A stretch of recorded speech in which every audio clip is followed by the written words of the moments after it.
Hey there, amplifiers.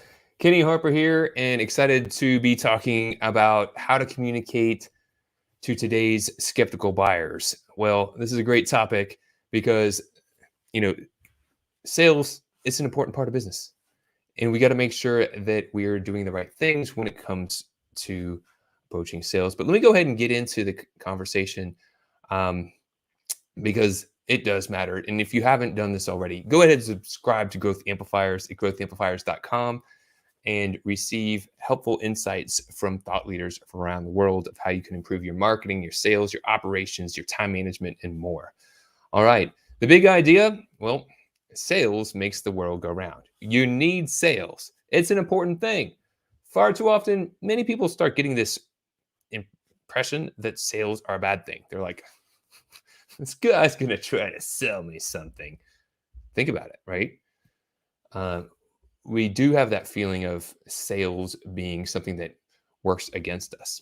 But that's typically because, in many cases, a lot of people are not doing sales effectively. That's the real reason. It's like if you had a chiropractor. A good chiropractor would help you feel better. It would help you resolve the problem that you had with your back. Where if you went to somebody who's just going to twist your back and jerk it around and make it pop, they're not helping you. They could actually cause a lot more damage. It's the same thing with sales or almost any profession, right? So sales makes the the world go around, and we need sales, and it's matter because your approach to selling will determine your outcome, whether that's a good outcome or a bad outcome. And there are a lot of bad sales techniques out there to avoid.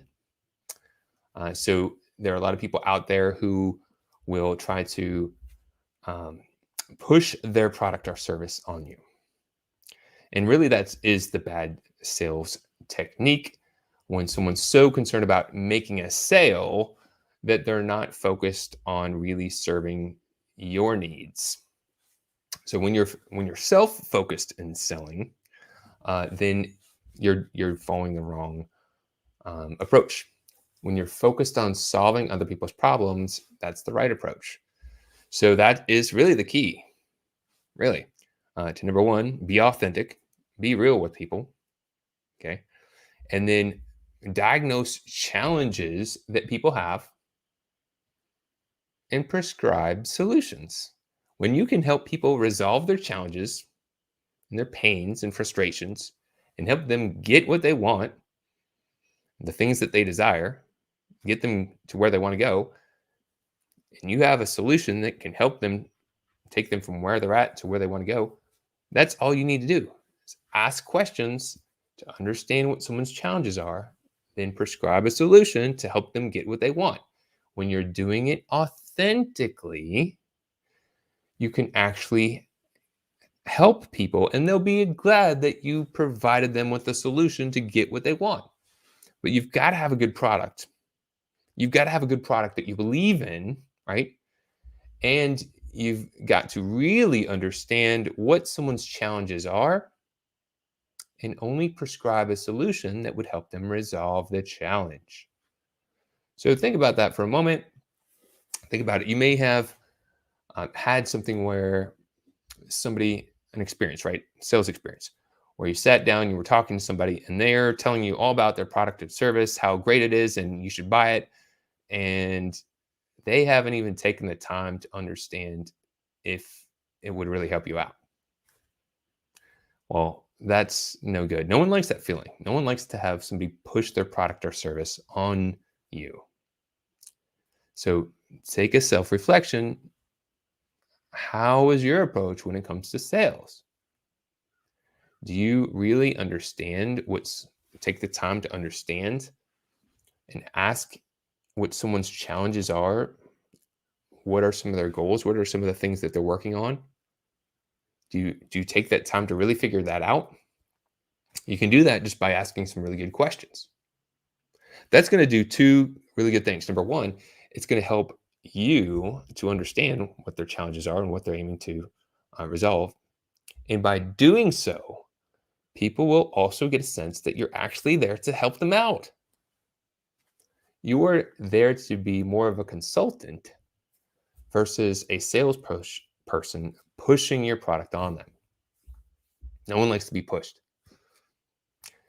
Now, so you get people you work with people to understand their challenges by asking them what they're trying to solve, what they're trying to do, and then what are the challenges that they're preventing them from getting to reaching their goal. Okay.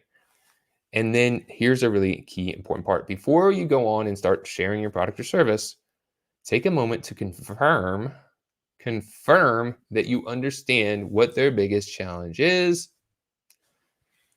and what they're aiming to have, right? So if taking the time to really get clear on this is important, because this step here, after you understand what they want and what their challenges are from getting there, this time to clarify will help you to be ensured that you're clearly understanding what they're aiming to communicate. Sometimes we hear something, and then when we communicate it back, we realize we didn't quite have it right. We want to be really clear, because then we can properly prescribe. Let's go back to the doctor's office for a moment. If you go to the doctor's office and you tell them that you're having a challenge, they should probably ask you more questions to understand what are some of the challenges that you're facing. And then only when they fully understand what the challenges that you're facing are, can they give you a prescription. It's the same thing. For instance, in my business, sometimes I work with business owners who are trying to uh, get more leads and get more sales, right? They want a process so they can consistently generate and attract more quality leads and seamlessly and subtly guide them to become more customers. I also have some prospects I talk to that already have plenty of leads. They already have plenty of customers. What they are interested in is elevating the lifetime value of a customer, or uh, saving time by being more efficient and effective, leveraging systems. That's why it's really important for me to ask those questions, because if I'm trying to say, hey, look, I'm going to get you a lot more business, if that's not what their pain point is, that's not going to get them to raise their hand and say, I'm interested in what you have to say. I'm going to be selling the wrong solution. So I'll talk to someone, I'll ask them. If they say, you know what, I really don't need more business. The challenge I have is that my team are all over the place. We really have trouble getting things done efficiently and effectively. It's like we're kind of all over the place. And I just can't add new things to my business right now. It's kind of a little bit chaotic. Well, what would you like to achieve? Well, ultimately, we'd like to grow our business, but we can't even focus on that until we get these other things addressed. We have systems that really help us be more efficient and effective. All right. So let me see if I got this straight. So what you're telling me is you would value having some systems that would help your team get on the same page, be more efficient and effective and unified, so that you could save time and have more time to begin growing your business. But then you're going to be growing a business that's running like a well-oiled machine. Is that correct? You hit the nail on the head. That's what we need. So we can't really work on growing the business right now. I heard that. So what I would suggest, based on your feedback, is that have a program that can help align your team to unified goals and implement some systems to get everyone on the same page and develop the disciplines of execution, so that you're establishing a growth culture, you're elevating your leadership, you're getting everyone on the same page so your business can run like a self-oiled machine. That sounds kind of involved. Well, you can either get involved and get your team running like a self-oiled machine, or you can continue dealing with everyone following the flight of the bumblebee. Um, and from my experience, probably be better to put some time and energy to work on improving and getting everyone on the same page and working together more efficiently and effectively. Would you agree? Yes. Um, I don't even know if we have the time to work on doing that at this point. All right, let's find a way to do this more in a stage approach. We'll make a little progress through time. And each week, you're going to be introducing something new to your team, helping them get more clarity, helping them be more productive, and building a great work culture in your team. Would that be something you'd like to do? That would be excellent. I'd love to do that. Awesome. Now, let's find a way to help you introduce that to your team. See, now obviously I've been talking to myself this whole time, but I've had this conversation so many times.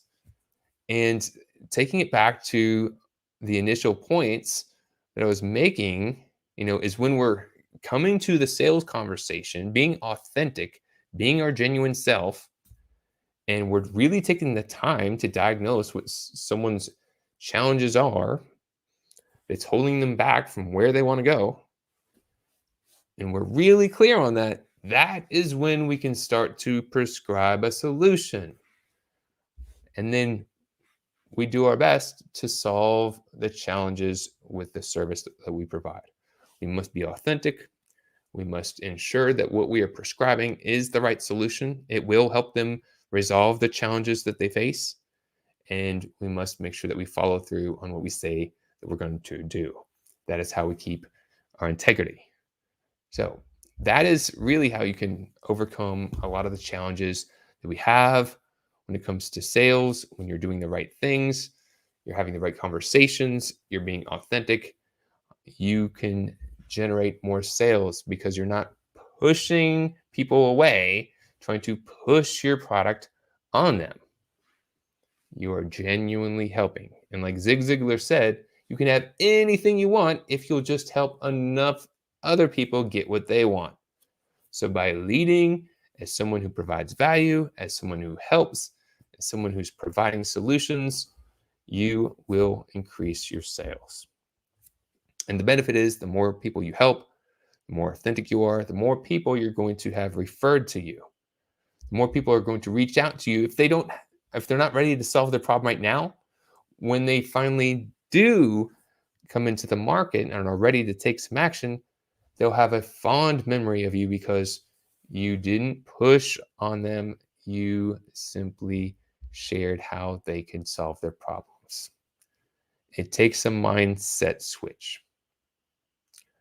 I'll leave with one more thought. So some of the professionals I connect with, they are, let's say, a little bit more shy, introverted, conservative. They don't want to come across as salesy. They don't want to be seen as that person trying to push their products on people. I've got to help them see and have a flip in their perspective that it's really not looking to push a product on someone. When you're reaching out to connect with someone and share the value you provide, it is an invitation. It is an invitation to help them. If you believe in the value that you provide, if you believe you can help someone resolve their challenges and get what they want, then it is your duty as part of your mission to ensure that you're sharing that message with more people. Otherwise, it's basically like having a life preserver and not telling anyone who's drowning that you had it. Why didn't you tell them? Because they weren't asking for a life preserver. Well, if you see someone out there, they need help, you got to tell them that you have help. Otherwise, they may not know and you may not be able to help them out. So when you come with the right intentions, come authentically, simply are looking to share, that is how you're going to attract more business. That is how how you're going to generate more sales. And remember, sales is a good thing. Sales helps the business go around. If you didn't buy, if nobody sold anything to you, you wouldn't have anything. If you didn't buy things, people didn't buy from you, we wouldn't have any sort of commerce and the world would implode. Sales done right is a good thing. So, love to hear your comments. I'd love to hear your comments and your thoughts on sales. So, share your comments, put it in the chat. I'd love to see that. Ask questions. Feel free to ask questions if you have questions on sales, or at the very least, take action, take an idea from this. And even if you're familiar with some of these strategies, think about what's one thing you could do that would improve how you connect with sales or how your team connects with sales that would have you be more authentic, provide more value by better diagnosing and prescribing solutions. If you haven't done so already, make sure to subscribe to Growth Amplifiers, growthamplifiers.com. Connect with us, see our wonderful podcasts, hear from our guests, and I appreciate the opportunity to share this message with you. Any shares, likes, or comments are greatly appreciated. Thank you very much, and